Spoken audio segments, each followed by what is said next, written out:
e procurei saber qual era a história que ele havia contado, as suas razões, e ele me disse que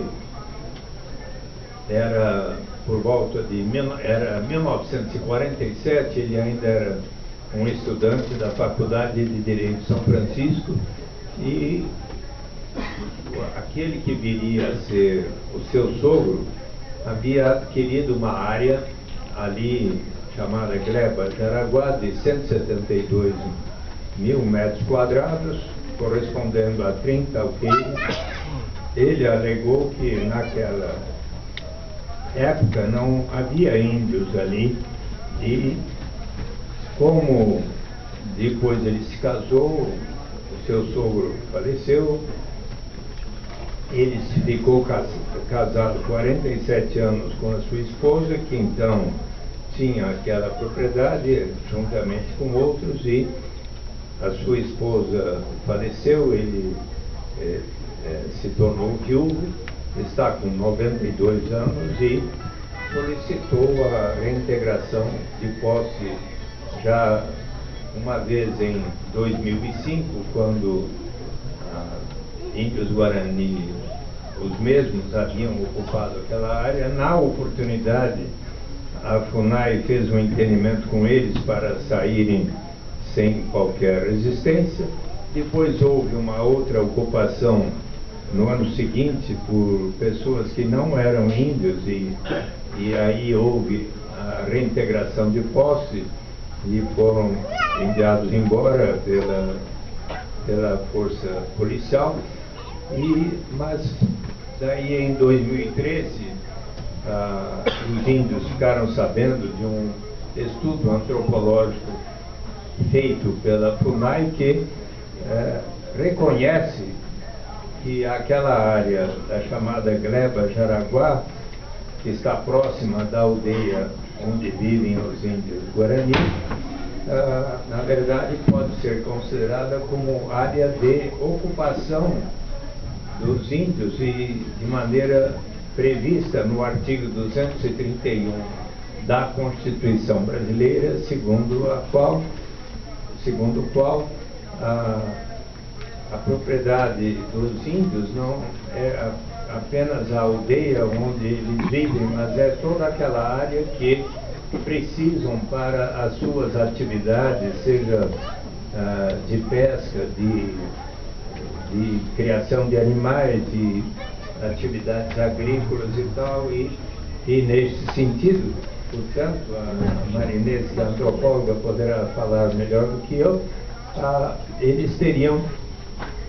o direito, e então a FUNAI fez um estudo antropológico que reconheceu o direito dos Guarani a estarem naquela área, e em 2014 o cacique Ari daquela aldeia indígena e mais diversos companheiros e a sua família passaram a estar ali vivendo nessa área da chamada Gleba Jaraguá, não tão distante da sua aldeia, e ali eu pude observar, inclusive com o Toninho Vespoli, eles ali estavam plantando e cuidando das áreas de uma maneira como os proprietários não estariam fazendo. E portanto, quando eu fui à residência do Antônio Tito Costa, eu disse a ele, quem sabe eu possa fazer um entendimento com os índios, não sei exatamente em quais termos, mas acho que seria interessante. E faz 2 semanas que eu estive presente no batalhão da Polícia Militar ali em Pirituba, onde o comandante da PM daquela região, tendo convidado ambas as partes, o senhor Antônio Tito Costa, seu filho e mais um outro sócio condômino, e de outro lado o cacique Ari e outros companheiros índios, e ele ali falou: olha, vamos marcar a reintegração de Poços, porque ainda há a possibilidade de algum entendimento para a última semana de maio, possivelmente para o dia 25 até 28, 29 de maio, e para ver se dá tempo para algum entendimento. E eu achei que isso foi positivo, porque da parte do senhor Antônio Tito Costa, a juíza da primeira vara e também o desembargador, presidente do Tribunal Regional Federal de São Paulo, deram razão ao senhor Tito Costa de que deveria haver a reintegração e que aquela área deveria ser daqueles condôminos. Mas, então, a FUNAI resolveu, diante da decisão da juíza e do presidente do Tribunal Regional Federal, levar o caso para o Supremo Tribunal Federal, e que veio então às mãos a decisão do presidente do Supremo Tribunal Federal, Ricardo Lewandowski. Ora, acontece que o presidente Ricardo Lewandowski, na sexta-feira retrasada, veio a São Paulo para receber uma homenagem da Universidade Zumbi de Palmares. Eu fui convidado e ali tive a oportunidade de um breve diálogo com ele, e mencionei que ele então estava com a decisão por ser tomada a respeito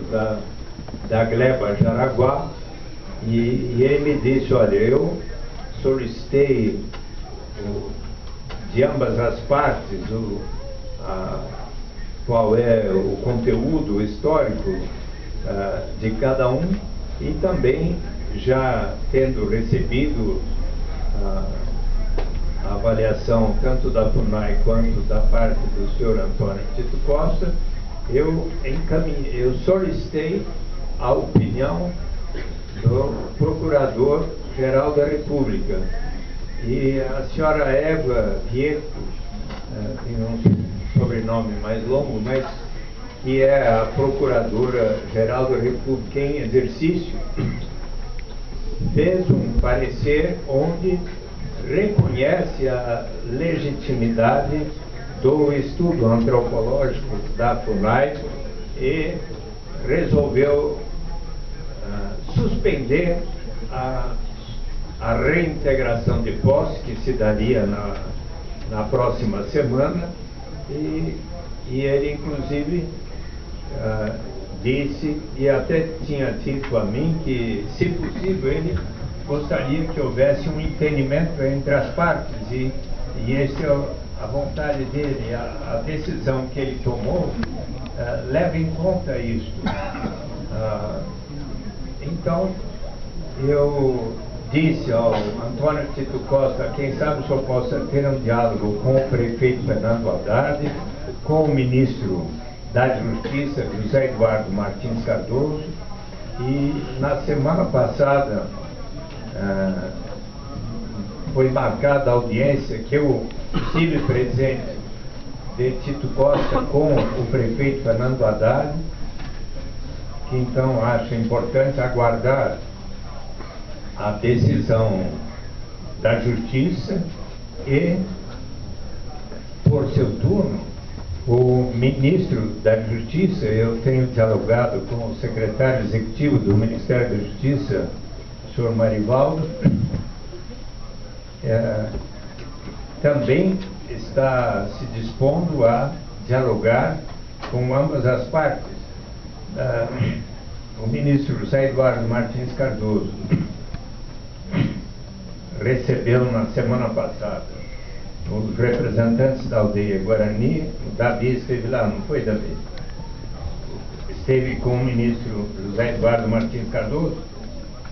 como assessor, com o Marivaldo. Com o Marivaldo. Então, o Marivaldo está bem a par do caso, mas então o ministro da Justiça pediu que o Davi e os representantes da aldeia Guarani pudessem trazer o seu ponto de vista. Ele ficou de receber também, possivelmente nesta semana, o senhor Antônio Tito Costa. O senhor Marivaldo me disse ainda ontem que ele está para ter um diálogo com a secretária do Verde e Meio Ambiente do Estado de São Paulo. Por que razão? Porque ali o Parque Estadual do Jaraguá, que é uma parte contígua e que também, pelo estudo antropológico, pelo menos em grande parte, pertenceria à área de ocupação indígena. Então, é importante, se possível, haver um entendimento. Para concluir, presidente Toninho Vespa, eu, domingo passado, perguntei a um jurista que foi muito favorável à causa indígena, o professor Dalmo de Abreu Dalari, se há precedentes de entendimentos entre os indígenas e eventuais proprietários na história recente do Brasil. E ele me disse que sim. Por exemplo, eu não sei ainda os detalhes, vou até examinar. Houve uma situação em que o senhor Alain Moreau disputava com os índios a possibilidade de uma área, mas então ele chegou a um entendimento pelo qual eles poderiam ele poderia fazer a passagem do seu gado naquela área que passou a ser dos índios, mas tinha essa possibilidade de uma passagem ali que para ele era muito importante, e daí se fez um entendimento, e, quem sabe possa haver um entendimento de bom senso e que a justiça venha a reconhecer. Então eu quero lhes assegurar, prezado Davi, que se eu puder colaborar para que haja um entendimento que assegure a vocês a área considerada de ocupação, eu estou com a intenção de ajudar, assim como o Toninho Vespoli aqui, tá bem? Então,